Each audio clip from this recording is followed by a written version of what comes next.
Assalamualaikum warahmatullahi wabarakatuh. Innal hamdalillah nahmaduhu wa nasta'inuhu wa nastaghfiruh wa na'udzu billahi min syururi anfusina wa min sayyiati a'malina. May yahdihillahu fala mudhillalah wa may yudlil fala hadiyalah.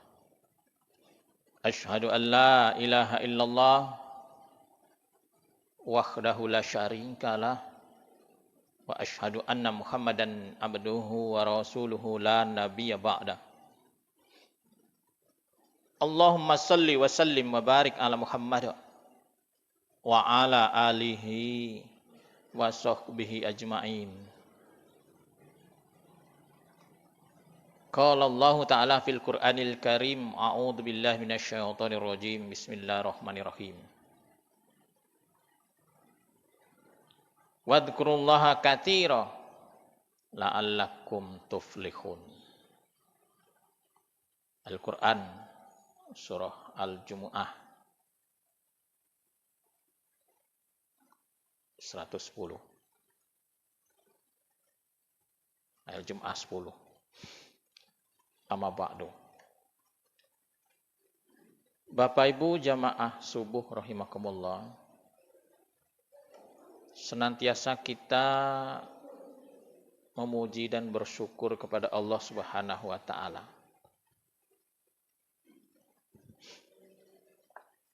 Karena dengan banyak bersyukur, nikmat itu akan ditambah oleh Allah dan dimudahkan oleh Allah.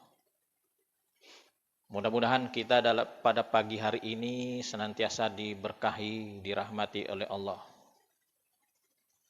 Yang di dalam kesulitan akan dimudahkan oleh Allah. Yang masih banyak hutang akan dilunaskan oleh Allah. Yang masih menderita penyakit agar disembuhkan oleh Allah. Amin ya rabbal alamin. Baik Bapak Ibu yang saya hormati rahimakumullah. Pagi ini kita akan mencoba mengangkat sebuah ibadah yang sangat utama. Ibadah yang sangat luar biasa di dalam Islam. Dan ibadah ini sering kita lupakan. Tema ini sering diangkat oleh para mubaligh. Tapi kita sering lalai dengan ibadah yang satu ini, Pak. Ibadah apa ini? Di dalam ayat yang pertama tadi, dalam muqaddimah Al-Quran surah Al-Jumu'ah 10 tadi, wadhkurullaha katsira la'allakum tuflihun. Dan ingatlah kepada Allah dengan ingatan yang banyak. La'allakum tuflihun. Agar kamu beruntung. Kalau tema zikir ini Pak, tema yang apa namanya itu ya, tema yang tidak asing bagi kita. Tapi sampai di mana pengamalan kita terhadap amalan ini sebenarnya? Saya kemarin mikir-mikir sewaktu Ustadz Marlinap WA saya, besok subuh tolong isi kajian subuh. Pikir. Lama saya berpikir, Pak, apa tema anak diangkat ini, Pak? Kemudian saya berpikir, dalam keadaan berpikir itu saya menemukan sebuah ide. Bahwa manusia ini hubungannya dengan Allah ini masih banyak masalah. Saya ingat itu. Ini harus dibenahi. Dan saya ingat kembali bahwa ada amalan di dalam Islam itu belum menjadi skala prioritas. Apa itu? Inilah Pak, zikrullah. Kita lebih banyak dilalaikan oleh kehidupan duniawi. Apa saja itu kehidupan duniawi itu? Kita dilalaikan olehnya. Padahal Allah sudah ingatkan kita. Mewanti-wanti agar jangan sampai itu terjadi. Ya ayyuhalladzina amanu la tulhikum amwalukum wala auladukum an dzikrillah. Wa may yaf'al dzalika faulaika humul khasirun. Nah, ini sebuah peringatan Bapak Ibu dari Allah. Wahai orang-orang yang beriman, janganlah harta bendamu dan anak-anakmu melalaikan kamu dari mengingat Allah. Barang siapa yang berbuat demikian, mereka itulah orang-orang yang merugi. Berarti kalau ingatan kita ini lebih banyak selain Allah, kita termasuk orang yang merugi, Pak. Merugi itu bukan banyak penafsiran merugi. Tapi merugi yang sangat besar itu di dalam aktivitas pemikiran, ingatan kita, ternyata porsinya lebih banyak daripada Allah. Itu termasuk orang yang merugi.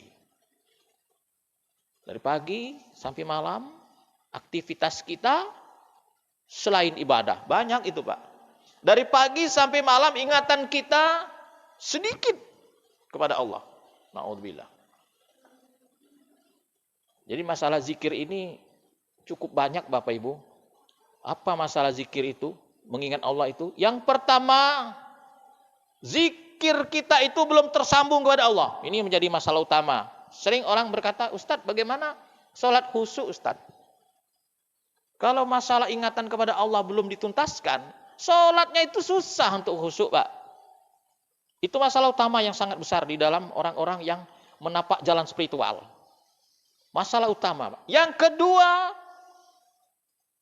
ingatan kepada Allah itu masih sedikit. Qalil Bapak Ibu, masih sedikit. Padahal Al-Quran ini menyuruh kita zikran katsira, banyak-banyak mengingat Allah.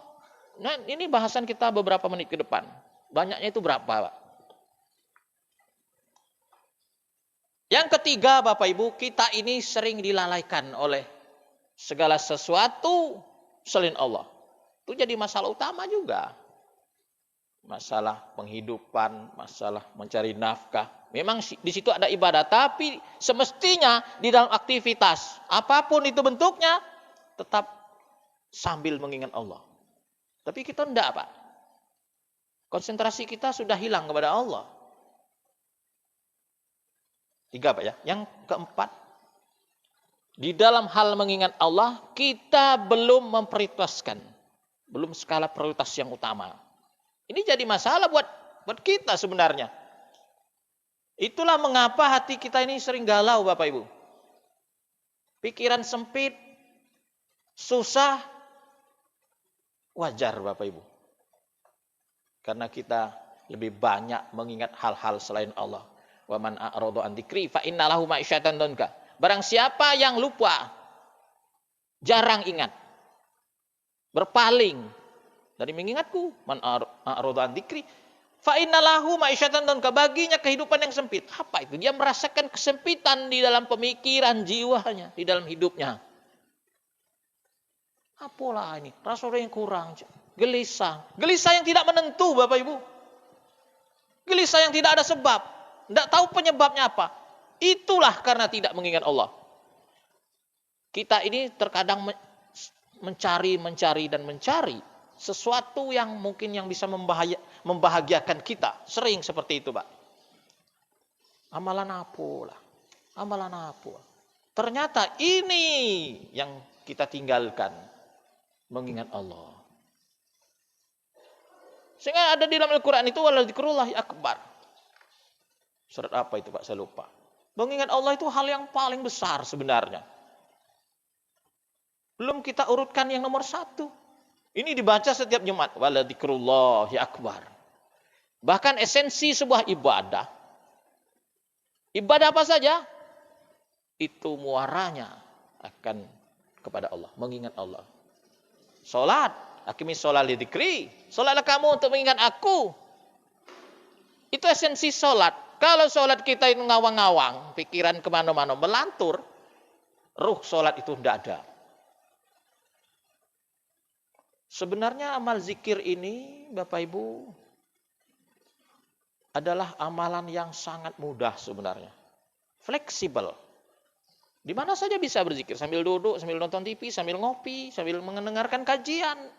Bisa mengingat Allah. Sambil ngajar, Pak, sambil jualan. Sambil berjalan. Bisa mengingat Allah. Sehingga kita jarang mengingat Allah itu, Allah lupakan kita. Di saat seseorang dilupakan oleh Allah, itulah terjadi kesusahan. Terjadinya sebuah kecelakaan. Bahaya selalu mengintai bagi orang-orang yang lepas dari ingatannya kepada Allah. Jadi hati-hati Bapak Ibu ke depan. Setelah mendengar kajian ini, hati-hati. Jalin kembali hubungan kepada Allah. Dengan mengingat Allah. Yang diingat itu apa? Yang diingat itu adalah pribadi. Boleh dikatakan zat pribadi, sosok Allah. Kalau ada orang bertanya, kita kan belum bertemu Allah, bagaimana kita bisa mengingat Allah? Fitrah manusia. Fitrah manusia Bapak Ibu. Atau fitrah makhluk hidup, ini ada rasa bertuhan sebenarnya. Ini Allah jelaskan di dalam Al-Quran surah Al-A'raf. Sewaktu Allah itu mengeluarkan roh dari tulang sulbi anak cucu Adam. Dari Bani Adam. Dari Nabi Adam itu, Pak. Dan ingatlah ketika Tuhanmu mengeluarkan dari sulbi tulang belakang anak cucu Adam, keturunan mereka. Dan Allah mengambil kesaksian terhadap ruh mereka. Seraya berfirman, alastu birabbikum. Jadi sewaktu Allah menciptakan ruh, boleh katakan seperti itu. Allah sudah mengatakan kepada ruh itu, alastu birabbikum. Persaksian Bapak Ibu. Jadi ruh kita ini sudah melihat Allah sebenarnya. Qalu bala. Apakah aku ini Tuhanmu? Qalu bala syahiduna. Benar ya Allah, kami menyaksikan engkaulah Allah. Ini maksudnya agar satu hari nanti kita ini jangan komplain. Kami belum pernah ya Allah, tidak tahu ya Allah. Kalau dikatakan mengingat Allah, Bapak Ibu, bagaimana mengingat Allah? Kita belum pernah bertemu Allah.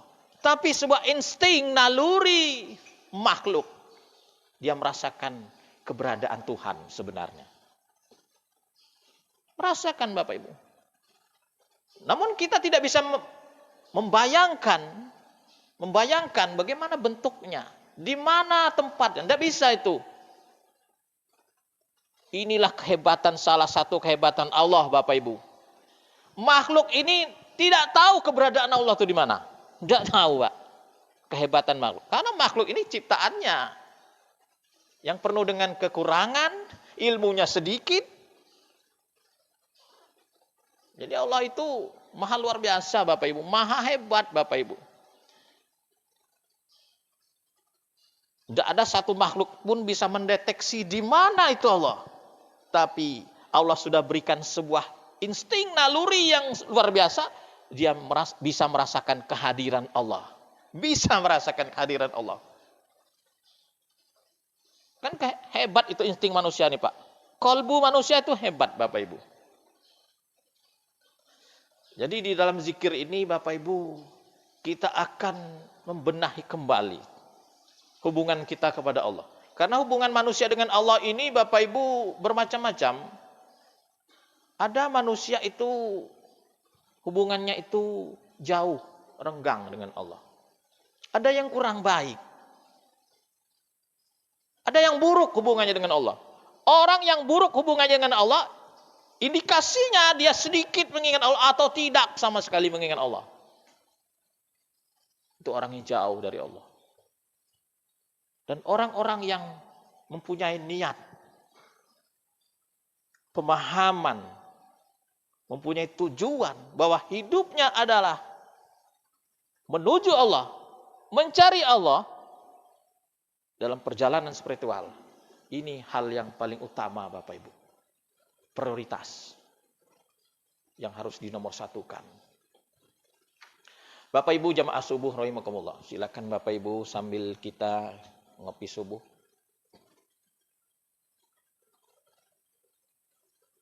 Berzikir itu apa, Pak? Mengingat Allah, betul. Dan ini amalan yang sangat dianjurkan. Ternyata zikir itu adalah ibadah yang sangat utama. Hal yang luar biasa. Sehingga dikatakan wala dzikrullahi akbar. Mengingat Allah itu hal yang paling besar. Berarti hal-hal yang lain itu kecil Bapak Ibu. Kecil. Ilmu tentang zikrullah itu hal yang paling besar. Nah, kita ini sering lupa bahwa di dalam zikir ini ada manfaat yang luar biasa yang belum kita kaji secara maksimal. Belum kita kaji, Pak. Sejauh mana pengaruh zikir ini terhadap kehidupan kita? Belum kita teliti betul. Jadi hari ini Bapak Ibu kita coba untuk sebuah penelitian. Sebuah uji coba tentang zikrullah ini. Kalau kita ini ingin beruntung Bapak Ibu. Dan ternyata di dalam zikir itu banyak manfaat. Banyak hikmah. Ada rahasia di dalam zikir. Puluhan, ratusan, bahkan ribuan rahasia di dalam zikir. Sama seperti seseorang itu Bapak Ibu kalau saya istilahkan. Seorang yang berzikir itu sama dia sedang menyelam sebuah samudra. Dia akan menemukan banyak hal di dalam samudra.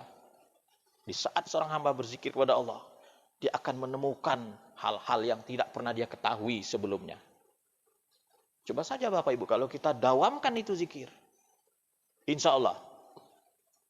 Pertama ketenangan pasti Pak. Ala bidzikrillah tatmainnul qulub. Pasti Bapak Ibu. Mendapatkan ketenangan. Kemudian orang yang berzikir itu akan diingat oleh Allah. Fadhkuruni adkurkum. Ingatlah aku, maka aku ingat kamu. Satu hal yang paling berbahaya, saya katakan lagi. Di saat kita tidak diingat oleh Allah, dilupakan oleh Allah. Kapan itu kita dilupakan oleh Allah? Kapan itu Pak? Di saat kita tidak mengingat Allah. Hati-hati Bapak Ibu, saat kita lupa dengan Allah, disitulah terjadi takdir Allah yang buruk, Bapak Ibu. Di saat kita lalai dari mengingat Allah, di situ takdir buruk akan diberlakukan oleh Allah. Hati-hati Bapak Ibu, di saat kita lalai dari mengingat Allah, takdir buruk itu akan berlaku. Ini kan pernah terjadi dialog, Pak, tentang takdir ini. Bagaimana Allah itu akan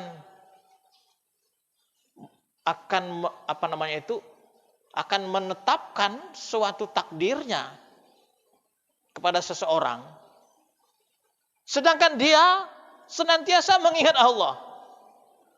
Takdir itu tidak bisa berlaku Bapak Ibu bagi orang yang senantiasa mengingat Allah. Jin pun kalau berhadapan ingin mengganggu orang yang mengingat Allah, dia itu pingsan, Pak. Ada jin kita sedang berzikir, itu jin yang mengganggu itu bisa pingsan, sakau dia. Takdir Allah yang buruk tidak akan berlaku bagi orang yang sedang berzikir, Bapak Ibu. Lagi mengingat Allah, tidak bisa. Jadi takdir buruk ini berlakunya kapan? Jadi Bapak Ibu, di saat jiwanya sedang tidak bersama Allah, takdir buruk itulah berlaku. Jadi Bapak Ibu, perhati-hati kita di saat kita sedang lengah. Makanya ingatan kepada Allah ini harus dibina, Pak. Harus dihidupkan kembali. Harus dinomorsatukan. Sehingga hal ini sudah diwanti-wanti oleh Rasulullah sewaktu beliau masih hidup. Diajarkan kepada salah seorang sahabat untuk melafazkan doa ini. Doanya itu mudah Bapak Ibu. Agar kita ini dibantu oleh Allah. Karena kita ini kan sering lupa. Akal kita ini sering kemana-mana, lupa kepada Allah. Doa itu jangan sampai tidak dihafal. Doa itu jangan sampai tidak diamalkan. Apa doanya Pak? Allahumma a'inni ala dzikrika. Ya Allah, bantulah aku untuk mengingatmu. Karena ingatan manusia ini sifatnya liar. Bisa kemana-mana saja. Sebentar ingatannya ke Jakarta, sebentar ke rumah. Sebentar bisa pindah-pindah ingatan ini. Seperti geraknya yang sangat cepat. Allahumma a'inni ala dzikrika. Di saat kita memohon kepada Allah agar dibantu untuk mengingatnya, Allah akan bantu. Allahumma a'inni ala dzikrika. Mudah-mudahan kita hafal doa ini, Pak ya. Kalau belum hafal, mari kita sama-sama menghafal. Allahumma a'inni ala dzikrika. Kapan doa ini dibaca? Kapan saja, Pak. Tapi Rasulullah mengajarkan doa ini dibaca sewaktu sebelum salam, setelah tahiyat akhir. Innaka Hamidum Majid, selesai. Baca doa ini, Pak. Salah satu doa-doa di dalam tasyahud. Atau kalau ingin lebih hebat lagi, dibaca di dalam sujud, Bapak Ibu. Boleh juga. Doa dalam sujud itu terserah. Kalau memang ini sangat kita butuhkan dan mendesak, baca di dalam sujud. Mengapa hal-hal dunia begitu antusias kita meminta kepada Allah?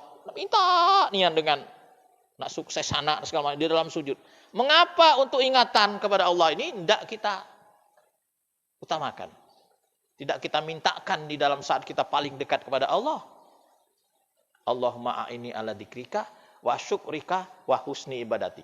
Doa ini tiga kalimat serangkai. Ya Allah, bantulah aku mengingatmu. Wa syukrika, bantu aku ya Allah untuk bersyukur kepadamu.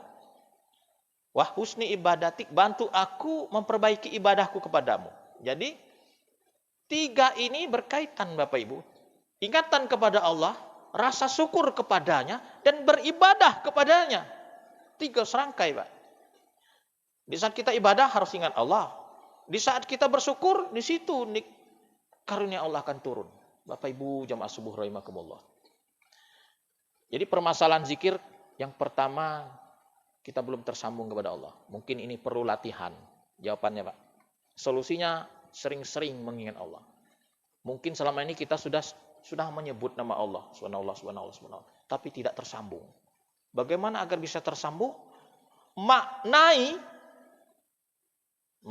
bacaan yang kita baca. Terserah dengan kalimat apa saja, terserah Bapak Ibu. Karena zikir ini fleksibel. Bahkan tidak pakai kalimat pun bisa untuk mengingat Allah. Bisa, Pak. Tapi zikir yang sunnah itu sambil melafazkan kalimat zikir. Kalimat zikir ini banyak, Bapak Ibu. Subhanallah, alhamdulillah, la ilaha illallah, Allahu akbar. Terlepas dari kalimat itu apakah bisa juga? Bisa, Pak.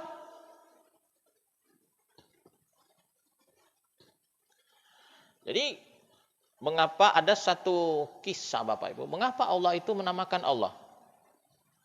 Sebuah kalimat, sebuah kata yang sangat unik, Pak. Dipenggal per hurufnya itu. Huruf ini kan A, B, C, D. Alif, Ba. Dipenggal kalimatnya itu, dia tetap menuju kepada Allah. Allah, penggal alifnya. Lillah. Dipenggal alif dengan lamnya. Lahu. Allah, lahu itu dia. Dipenggal lagi. Alif, lam, lamnya. Tinggal hu-nya. Dia. Setiap dipenggal katanya itu, hurufnya itu, tetap dia menunjukkan kepada Allah. Coba kalau kalimat lain. Penggal lah. Habis artinya, Pak. Tidak menuju lagi. Tidak ada makna lagi. Tapi kalau kalimat Allah, itu kalimat yang luar biasa. Seseorang yang menyebut kalimat itu secara dawam, dia akan mendapatkan karomah dari kalimat itu. Bukan kita ini orang-orang yang mencari karomah, bukan, Mbak. Jauhkan niat kita di dalam zikrullah, melafazkan kalimat-kalimat zikir itu untuk mencari karomah, kaduragan, kesaktian. Jauhkan itu. Tujuan kita mengingat Allah ini adalah untuk mendekat kepada Allah. Mencari ridho Allah. Nak berkawan dengan Allah, Pak. Nak menjadi sahabat Allah. Nak berguru dengan Allah, Bapak Ibu. Panggil Allah. Oh sudah, Ustaz, saya panggil Allah. Tapi mungkin memanggilnya itu belum benar dan tepat. Bagaimana memanggil Allah, Bapak Ibu? Tidak sama memanggil Allah itu dengan manggil anak kita, Pak. Anak kita siapa namanya? Udin, Rudi, di sini, di. Bukan begitu. Ada kiat memanggil Allah. Salah satu sifat Allah itu Al-Latif, Maha lembut. Jadi kita harus panggil Allah itu dengan kelembutan. Ya Allah, semakin lembut, semakin dalam dengan penuh perasaan, akan semakin merasakan kehadiran Allah di saat kita memanggil Allah. Buktikan saja Bapak Ibu, praktekkan saja panggil Allah dengan kelembutan. Panggil di tempat yang sunyi, panggil di tengah malam. Memanggil Allah itu sebenarnya di mana saja. Ini untuk latihan saja. Untuk latihan di tengah malam kita bangun panggil Allah. Ya Allah. Allah akan datang Bapak Ibu. Bapak Ibu jamaah subuh rahimakumullah. Jadi masalah pertama belum tersambung dengan Allah itu harus banyak latihan dan bagaimana cara memanggil Allah. Menzikirkan kalimat Allah itu yang pertama, bukan sekedar mengejar hitungan, bukan sekedar menguat-nguatkan bacaan, tapi dengan penuh perasaan. Insya Allah tersambung. Yang kedua, kita ini permasalahannya masih dikit mengingat Allah. Ini harus kita jadikan skala prioritas. Banyak-banyak, sesuai dengan ayat Al-Quran tadi. Dzikron katsiro. Banyak-banyak di dalam mengingat Allah ini, konsepnya sambil berdiri, sambil berjalan, sambil duduk, sambil berbaring. Nah itu dalam konsep mengingat Allah. Kalau duduk saja mungkin kita bisa untuk 5.000 Pak. Tapi sewaktu berdirinya, sewaktu berbaringnya, sewaktu di dalam segala aktivitas mungkin kita lupa kepada Allah. Ini harus kita masukkan kembali ingatan kepada Allah di dalam setiap aktivitas kita. Alangkah meruginya kita sambil menunggu jualan, sambil kita duduk di kantor Bapak Ibu. Tapi tidak ada ingatannya kepada Allah. Itu termasuk hal yang merugi. Kemudian Bapak Ibu, kita senantiasa memohon kepada Allah. Ini penting, sangat penting. Mungkin selama ini kita belum menomorsatukan Allah. Mungkin selama ini kita belum masih mengandalkan kekuatan kita. Padahal Allah itu sudah ajarkan la haula wala quwata illa billah. Kita ini tidak berdaya. Apalagi ingin menuju kepada sesuatu yang sangat luar biasa. Ini kan perlu power. Power atau kekuatan itu salah satunya adalah dengan doa. Dengan doa, Pak. Minta kekuatan kepada Allah. Minta bantuan kepada Allah. Makanya selama ini kita lupa saja, lalai saja. Kita lebih mementingkan hal-hal lain. Allah biarkan orang yang seperti ini. Tapi kalau dalam niat dan tujuannya adalah Allah. Allah akan berhidayah orang yang seperti ini. Apalagi dia sudah mempunyai sebuah wirid. Wirid ini sebuah amalan yang didawamkan. Umpama dia di dalam wiridnya itu menzikirkan kalimat-kalimat zikir, apa sholawat, apa istighfar, apa subhanallah, apa Allahu akbar, apa la haula wala quwata illa billah. Dia dawamkan itu sehari sekian, sehari, di pagi, di sore, di tengah malam. Dia akan dibimbing oleh Allah. Dibimbing oleh Allah Bapak Ibu untuk menuju kepadanya. Mudah-mudahan kita ini termasuk orang yang senantiasa dan senang menzikirkan kalimat-kalimat Allah. Senang di dalam mengingat-ingat Allah. Di sana Allah akan tumbuhkan nanti sebuah rasa cinta, mahabbah kepadanya. Orang yang senantiasa mengingat-ingat Allah akan tumbuhlah cinta kepada Allah. Apalagi diminta Bapak Ibu. Diminta. Nah, selama ini adakah sebuah permohonan itu kepada Allah? Bagaimana menumbuhkan cinta kepada Allah? Sedangkan selama ini belum pernah terpikir. Selama ini belum pernah kita mintakan itu. Padahal Rasulullah itu sudah ajarkan. Sudah ajarkan kepada kita. Doa untuk mencintai Allah Bapak Ibu. Anda Bapak Ibu. Allahumma inni as'aluka hubbaka. Ya Allah berilah aku rasa cinta kepadamu. Wa hubbaman yuhibbuka. Dan mencintai orang-orang yang mencintaimu. Jadi cinta kita ini kepada orang yang mencintai Allah. Kalau orang yang tidak mencintai Allah, tidak ada dalam kalimat ini. Wal amal alladhi yuballighuni hubbaka. Dan amalan yang bisa menyampaikan aku pada cintamu. Allah maj'al hubbaka habu ilayya min nafsi. Ya Allah, jadikanlah cintaku kepadamu lebih aku cintai dari diriku. Wa ahli, dari makku, dari bakku, dari anakku, dari siapa wahai manusia. Wa minal ma'il barid. Dan jadikan rasa cintaku kepadamu melebihi dari air yang sangat sejuk sekalipun. Ini diajarkan oleh Rasulullah. Bahkan konon ini doa Nabi Daud, Pak. Bapak Ibu jamaah subuh rahimakumullah. Mungkin ini saja sebagai kultum subuh hari ini. Mari kita perbanyak zikir, utamakan zikir untuk menapak jalan spiritual. Sehingga kolbu kita ini lebih tercerahkan. Sehingga kita ini lebih dekat kepada Allah. Sehingga satu ketika dengan melalui zikrullah ini, kita akan menjadi salah satu waliullah di permukaan bumi.